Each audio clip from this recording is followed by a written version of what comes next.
Feels versus reals. What is better?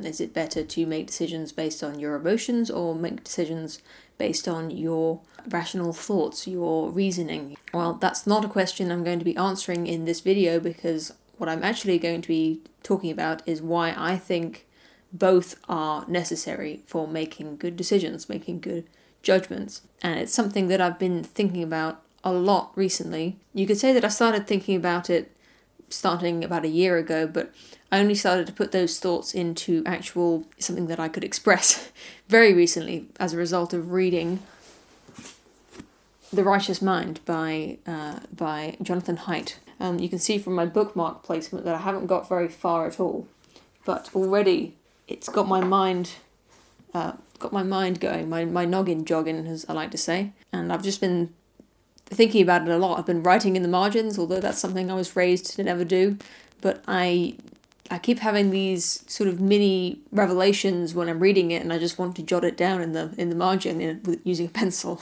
The major theme of the book is this idea that we don't make decisions and judgments, and especially moral judgments, based on rationality or based on our cerebral minds, but based on instead our very base emotional judgments that we come to without even realizing it, really, and how our minds really just make up excuses for what we feel emotionally. There seems to be a lot of people out there, and by out there I mean people I've talked to on the internet, people I've seen talking on the internet, who believe that they come to decisions based on facts alone, and that they are probably in the minority.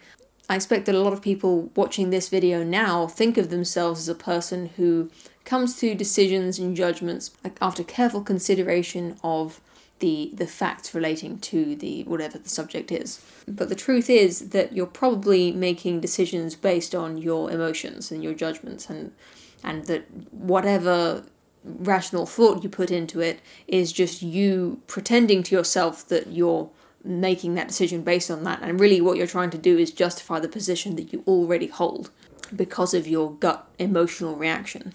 That's definitely what I thought about myself probably since my teenage years, right? When I first discovered science and rationality and evidence-based reasoning, I loved it, and I wanted to believe that was my new identity, and that I was completely immune to these emotional decisions that everybody else was coming to, whether it be in personal life or in politics or whatever. But now when I look back on that, it seems to be rather immature to me, and I think actually that if such a person were possible, somebody who was like that, they wouldn't even definitely be a good person, a good moral person. The judgments and decisions that they came to may not actually be the best decisions. I'm not sure exactly how I can convince you of this, and it's something that I've been struggling with myself, trying to think about how that could be possible, and yet it seems to me instinctively that may be the case, although I'm not sure why. But I'll try to explain to you what I read in The Righteous Mind, and maybe that will help explain why I think this way.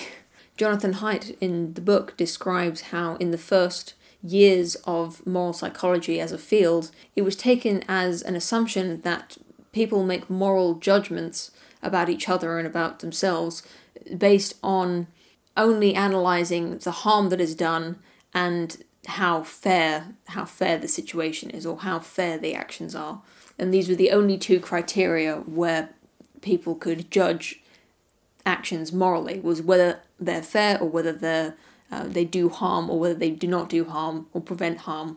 It was assumed that morality was all about enforcing fairness and preventing harm, which I think is a very reasonable assumption to make, and it's something that I would have probably described if I'd been asked to describe what morality is, or what counts as a moral act. But Haidt also describes these other criteria that people often use, particularly uneducated people, poor people, use to analyse moral judgments, to analyse moral situations. Some examples might be loyalty, respect, duty, piety, patriotism, tradition. Those are all criteria that could be used to analyse the morality of an action, and yet they're considered, I think, in modern Western society to be irrational ways of judging morality. For instance, you might think it's very stupid to be patriotic when you know that your country is corrupt, or when you know that there are other countries in the world that are much better than your country in measurable, observable ways. Or perhaps you think that it's stupid to be loyal to somebody who you know to be to not have your best interests at heart, or if you think them to be a bad person for some other reason. You might think that it's stupid to respect your elders or people in positions of authority when they do not act in ways that you consider to be worthy of respect, or when they do not treat you with respect. Maybe you think it's stupid to stick to traditions even though those traditions were invented in times that are very different to our times and don't seem to be applicable to our current day lives. But I don't think so. I'm surprised to find that when I ask myself whether there is moral value in these criteria for judging morality, it seems that they do have their own value even outside of whether they enforce fairness or prevent harm. And perhaps that makes me an irrational person, I don't know. I almost certainly am an irrational person because I believe that all people are. But maybe the fact that I don't find the idea of irrationality to be such a scary thing anymore might make you think that I'm a very silly person, and you're obviously entitled to believe that. One of the most powerful irrational forces in our psychology, according to Jonathan Haidt, is disgust. And disgust is most often triggered in situations involving food and sex. If you know a little bit about evolutionary psychology, it might be obvious to you why we would have a strong innate sense of disgust in situations involving food and sex, since they are both situations where we are very vulnerable to infection. Although I think that applies more to food than sex, and I don't know if I'm quite educated enough to explain exactly why we have quite so many taboos around sex. When Haidt and other moral psychologists issue surveys, which seems to be their most common form of studies, when they give people surveys to answer questions on morality and ask them what their moral judgments are based on those situations or stories that they've written, it seems that people have a difficult time answering questions about a hypothetical situation where somebody does something absolutely depraved sexually, or they do something disgusting with their food, but in sight of nobody, so that nobody could possibly be offended. Nobody is being harmed by this depravity or disgusting behavior, and yet people still have what you could call an irrational judgment of the person in the story. For example, one story that the participants are asked about is a story about a man who every week he goes to a supermarket and buys a fresh chicken, and he takes the chicken home, has sex with it, then cooks it and eats it. And participants have a hard time figuring out who could possibly be harmed by this action. Nobody sees him doing it. It's stated in the story that there is no observer to this action. Nobody knows that he's doing this. He's not even letting the food go to waste. But people are still disgusted by this, and it seems that people who are more educated and more wealthy, who come from that kind of background, seem to want to say that this is not an immoral act because they consider morality to be purely a case of preventing harm and enforcing fairness. So since this guy has not harmed anybody and it's not unfair on anybody else, they have a hard time saying that it's immoral, and yet they feel that it is. People who are uneducated and poor, and this is cross-cultural by the way, seem to say that it's an immoral act, and they don't try to justify who it harms or in what way it's unfair or bad. They just say this is immoral. They're basing their moral judgment on their feeling, on their gut reaction, rather than the elites, the educated wealthy class who analyze this situation. They have the same gut reaction, presumably, but they decide not to use that reaction in their decision making. And I think that perhaps is a mistake. And this is where my thinking becomes a little bit blurry even to myself, and I was hoping that maybe making this video would help me to explain this to myself, why I think this way.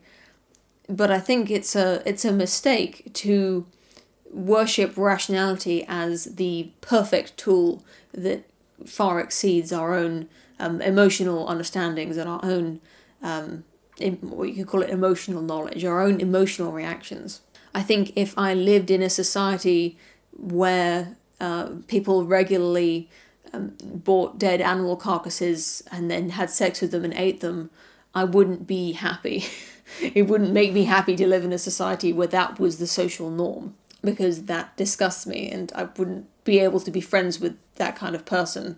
I just feel we can't ignore the feels, that we can't ignore the emotions when they are apparently innate. We can't change our own disgust responses. The things that make us disgusted are pretty cross-cultural, meaning that they don't occur because of some prudishness that's taught to us from childhood to adulthood.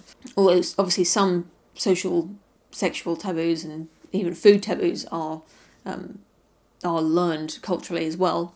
Maybe I just don't believe humans are good enough, that we're not smart enough, we're not rational enough to completely abandon our emotions as a tool for helping us to make moral judgments. And I'm not saying that we should abandon rationality either. What I'm trying to say is that we need both, and to completely turn a blind eye to our emotions and our disgust and our more natural urges is perhaps to miss out on a useful tool that we could be using, or that perhaps we just need to be aware of and not to pretend that it doesn't exist. To summarize, I used to think that morality and moral judgments were the result of rational decision-making using evidence and logic. But now I think perhaps morality is just feelings. Maybe ethics is just our feelings that we've put into rules and laws. And at the very least, I think it's important to not kid ourselves into thinking that we are any different than what we are, different from what we are. And even more generally than that, I wish that I would see less praise of rationality as its own virtue. I used to be happy when people would leave a comment saying that I was very rational, saying I have a very logical mind. But now it just seems like it's not the best thing to call someone. I heard a quote once, and I don't know who said it. Somebody once said that they used to admire smart people, now they admire kind people. And that's something that I scoffed at when I first heard it. It just sounds so soft, right? Like anybody can be nice, like why admire that? But now I think, well, look, I think it's actually harder to be nice than to be smart. Any teenager with a high IQ can be smart, and they can have the worst ideas, right? They can be the most completely empty-headed, moralizing, judgmental, really annoying human being. And the internet is full of such people, and unfortunately they're not just teenagers. I suspect a lot of them are ranging in ages from teenagers up to ad infinitum. Anyway, I think I've said enough for now. Thank you very much for watching. If you're wondering why my hair is like this, then you should follow me on Twitter, and you get to hear little insights to my life such as that. Maybe even hear about upcoming videos or see me talking to other creators. Please, as always, do leave your comments below and I will read all of them. I try to get to all of my comments and respond to some of them. Until next time, have a great day, week, evening, whatever, and I'll see you soon. Renaissance is basically the history version of feels versus reals, and reals won all the time. But then, some philosophers in the 1800s decided feels were better than reals, which brings me to Kant. Kant looked at all the people using reals, and he wrote a big book called I'm Not Listening Because This Hurts My Feelings. He teamed up with Karl Marx. Karl Marx was this guy who didn't feel like going to work on Monday, and he wrote a big book called I am lazy and the government should take care of me.